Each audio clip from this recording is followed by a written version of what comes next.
আমার শ্রাদ্ধেও একই ড্রেস পরে আসছে। না মানুষটা যে মারা গেছে ওর কি কোনো দুঃখ কষ্ট হচ্ছে না? ওর মুখে বালতি ছুঁড়ে মারবো, ডিসগাস্টিং। না এর আদিক্ষেতা দেখো, আমি বেঁচে থাকতে তো আমাকে সহ্য করতে পারতো না, এখন ন্যাকা কান্না কাঁদছে, যা তোর চোখে আমাশা হবে। ও এটা কি করছে? মানুষ মরলে কি কেউ এরকম রিল বানায়?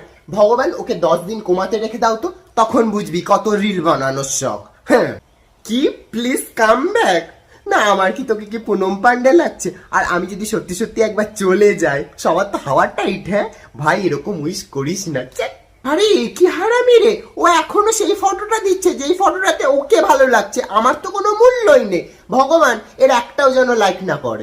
আমি 2 দিন হলো মরেছি, এ তো এখন থেকে শ্রেয়ার সাথে ফ্ল্যাটিং করা শুরু করে দিয়েছে।